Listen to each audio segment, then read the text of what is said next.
జిల్లాలో రేణిగుంట గ్రామ పంచాయతీని ఆదర్శ పంచాయతీగా నిలిపి స్వచ్ఛ రేణిగుంటను సాధించేందుకు పంచాయతీ ప్రజలు సహకరించాలని పంచాయతీ ఈవో మణి కోరారు.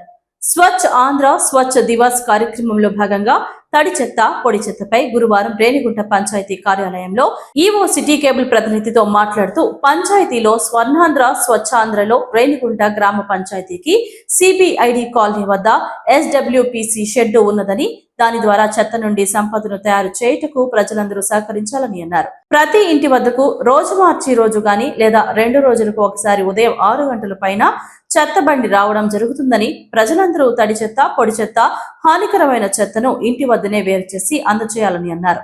తడి చెత్త ద్వారా వర్మీ కంపోస్టు తయారు చేసి కేజీ 10 రూపాయల చొప్పున అమ్మడం జరుగుతుందని, దీంతో పంచాయతీకి ఆదాయం వస్తుందని ప్రజలందరూ సహకరించాలని, ఇకపై చెత్త ఎక్కడ పడితే అక్కడ రోడ్లపైన మురుగునీటి కాలువ పైన వేయరాదని తెలిపారు. ఈ విధంగా వేస్తే చట్టరీత్యా వారిపై చర్యతో పాటు జరిమానా చేపడతామని తెలిపారు. ప్లాస్టిక్ పై ఉద్యమం చేయడానికి తాను తమ సిబ్బంది సిద్ధంగా ఉన్నామని అన్నారు. ప్రజలు సైతం అందుకు సహకరించాలని కోరారు. నిషేధానికి విరుద్ధంగా ఎవరైనా ప్లాస్టిక్ కవర్లు వినియోగిస్తే వారిపై కఠినంగా వ్యవహరించడం జరుగుతుందన్నారు. ప్లాస్టిక్ కవర్లు విక్రయిస్తే మొదటిసారి 5,000 రూపాయలు, రెండవసారి పట్టుబడితే 1,000 రూపాయలు, మూడవసారి పట్టుబడితే 25,000 రూపాయలు జరిమానాలతో పాటు షాపును సీజ్ చేసి 3 నెలల పాటు జైలు శిక్ష విధిస్తామని తెలిపారు. వాళ్ళ ఇంటి వద్దనే వేసుకోవాలా, గ్రామంలో ఎక్కడ దూరంగా వేసిపోయి వాళ్ళే వేసేసి రావాలి. ఎందుకంటే 2 రోజులకి ఒక పరిహారం ప్రతి వీధికి ప్రతి ఇంటి వద్దనే చెత్త సేకరణ జరుగుతుంది. ఇది ప్రభుత్వం వారి ఆదేశాల మేరకే మనం జరుపుబడుతున్నది. తడి చెత్త పొడి చెత్త ప్రతి ఇంటికాడ కలెక్ట్ చేసిన పంచాయతీకి ఆదాయం. రెండో ముఖ్యమైన అంశం ప్రజల ఆరోగ్యం. ఆదర్శ గ్రామ పంచాయతీగా రేణిగుంటని తీర్చిదిద్దాలనే ఉద్దేశంతోనే 1 నెల పాటు రోజు ఉదయం నుంచి సాయంత్రం వరకు కూడా ప్రతి ఇంటికి పోయి మోటివేషన్ పంచాయతీ సిబ్బందులు కానీ సచివాలయ సిబ్బందులు కానీ పారిశుద్ధ్య కార్యక్రమాలు రాత్రి రోజు పనిచేస్తున్నారు. అందువల్ల గ్రామ ప్రజలు కూడా బాగా సహకరించాలా. దీనికి ప్రజాప్రతినిధులు కూడా వాళ్ళ స్థాయిలో కూడా ప్రజలకి మోటివేట్ చేయాలనేసి నేను కోరుకుంటున్నాను. ఇంక మీదట చెత్త అనేది బయట కనపడదు. షాప్ వాళ్ళు కూడా వాళ్ళ అంగడి వద్దనే బుట్టలు వేసి బయట వేస్తే మా బండి గ్రామ పంచాయతీ బండి వచ్చి వేసుకొని వెళ్ళిపోతారన్నమాట. బయట పారపోయకూడదు. మనం పారపోసిన తర్వాత కూడా మీరు ఇంకా మనుషులు మారలేదంటే ఇంకా మీకు షాపులకు సంబంధించిన లైసెన్సులు కానీ ఇతర ఏదైనా ఉంటే కూడా మనం యాక్షన్ తీసుకునేదానికి సిద్ధంగా ఉన్నాం. అదేవిధంగా 3వ శనివారం స్వర్ణాంధ్ర స్వచ్ఛాంధ్ర శానిటేషన్ భాగంగా ప్లాస్టిక్ రహిత గ్రామ పంచాయతీగా తీర్పిచ్చేదానికి అందరికీ అవగాహన కల్పిస్తున్నాము. అదేవిధంగా ఇంటి యజమానులు కూడా విద్యించి గ్రామ పంచాయతీ ప్రజలు కూడా విద్యించేది. ఏదైనా ప్రొవిజన్స్ కానీ ఇంకేమైనా మార్కెటింగ్ చేయాలంటే ఇంటి వద్ద నుంచే ఏదైనా గుడ్డల సంచి తీసుకురావాలి వస్తువులు. అక్కడ ప్లాస్టిక్ ఏదైనా అమ్మేది ఉంటే అది కూడా మీరు తీసుకోవద్దు. షాప్ యజమానులు కూడా కోరడం ఏమంటే మీరు ప్లాస్టిక్ కవర్స్ అమ్మేదానికి లేదు. ఒకవేళ అమ్మినా మేము వచ్చినప్పుడు పట్టుబడితే ఫస్ట్ 5,000 చేస్తాం పెనాల్టీ. రెండోసారి పట్టుబడితే 10,000 వేస్తాం. మూడోసారి అయితే లైసెన్స్ రద్దు చేసి మీ పైన కేసు కూడా పెట్టిస్తాం. అది చట్టంలో కూడా ఉంది. మీరు చట్టంలో ఉంది అని కూడా అడగవచ్చు. ఎవరైనా చట్టంలో ఉంది కాబట్టి మేము చెప్తున్నాం. 3 నెలల పాటు బ్లాక్ చేస్తాం షాప్ని కూడా తెచ్చేదానికి లేదు. ఇది కఠినంగా, ఎందుకంటే పక్కనే మున్సిపల్ కార్పొరేషన్లో అమలవుతుంది. మీకు కూడా తెలుస్తుంది.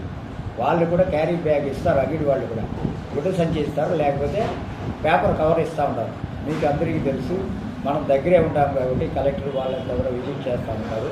ఎక్కడైనా ప్లాస్టిక్ కవర్ వాడకం చూస్తే వాళ్ళపైన ఖచ్చితమైన యాక్షన్ తీసుకోవాల్సి ఉంటుంది.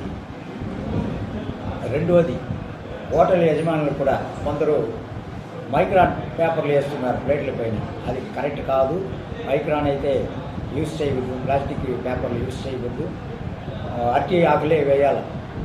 ఎవరైనా అట్లా వేసేట్టుగా ఉంటే వాళ్ళపైన కూడా యాక్షన్ తీసుకుంటాం. మళ్ళీ మీ పైన ఏమేమి పెనాల్టీ ఉంటే వేసేదానికి గ్రామ పంచాయతీ సిద్ధంగా ఉంది. అందువల్ల దయచేసి హోటల్ యజమానులు కూడా ఆ ప్లాస్టిక్ పేపర్ ప్లేట్ల పైన వేసేది మానేయండి. అట్టి ఆకులే యూజ్ చేయాలా. అట్టి ఆకులు యూజ్ చేసి యూజ్ అయినది కూడా ఒక డబ్బాలో వేసి పెడితే గ్రామ పంచాయతీ బండి వచ్చేటప్పుడు దాంట్లో పారపోసేయండి. దాని ద్వారా కూడా తడి చెత్త ద్వారా మనం ఎరువుగా తయారు చేసేదానికి కూడా ఆస్కారం ఉంటుంది. ఈ ప్లాస్టిక్ వాడినారంటే మాత్రం అది ప్లాస్టిక్ దేనికి ఉపయోగం లేదు. దానివల్ల పొల్యూషన్ తప్పనిచ్చి వేరే ఏమి ఉపయోగం రాదు. దయచేసి అందరూ హోటల్ యజమానులు కూడా దీనికి సహకరించాలా. ఒకవేళ సహకరించలేదంటే దీనిపైన క్రిమినల్ కేసు కూడా పెట్టాల్సి వస్తుంది. ఎందుకంటే ప్లాస్టిక్ వాడకం అనేది దానిపైన అన్నం తింటే కూడా అది ప్రజలకు కూడా హానికరము. ఆ విషయాన్ని కూడా మీకు గుర్తు చేస్తున్నాను. దయచేసి గ్రామ ప్రజలందరూ, ప్రజాప్రతినిధుల కాడి నుంచి గ్రామ ప్రజలందరూ దీనికి గ్రామ పంచాయతీకి తోడ్పడాలని, అదేవిధంగా సహకరించాలని కోరుతున్నాను. దయచేసి అందరూ సహకరించాల్సిందిగా మరీ రెండు చేతులెత్తి దండం పెట్టి కోరుతున్నాను. ఎక్కడ కానీ చెత్తవి పారపోయవద్దండి. వీధిలో కానీ ఎక్కడ కానీ, వీధిలో కానీ, ఇంటి వద్ద కానీ బయట పారపోయవద్దండి. కొందరైతే కాలువలో తోసేస్తున్నారు. అది కరెక్ట్ విధానం కాదు.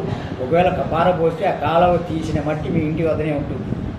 కాలువ తీస్తాం మా సిబ్బంది ద్వారా. అది మీ ఇంటి వద్దనే ఒక నెల పాటు ఉంటుంది. మీరు అర్జీ ఇచ్చినా కానీ ఇంకోటి చేసినా కానీ తీయమన్నారు. ఇది క్లియర్ కట్గా మా సైడ్ నుంచి. అందువల్ల గ్రామ ప్రజలందరూ సహకరిస్తారని ఆశిస్తున్నాను. రేణిగుంట గ్రామ ప్రజలు చాలా మంచివాళ్ళు. చెప్తే 1-2 సార్లు చెప్తే వింటారు. కాబట్టి నేను కానీ, గ్రామ పంచాయతీ సిబ్బంది కానీ, పాలకవర్గం కానీ, ఇట్లా ఎమ్మెల్యే కానీ అందరూ కూడా సహకరిస్తారని ఆశిస్తూ అందరికీ నమస్కారం చేస్తున్నాను. Thank you.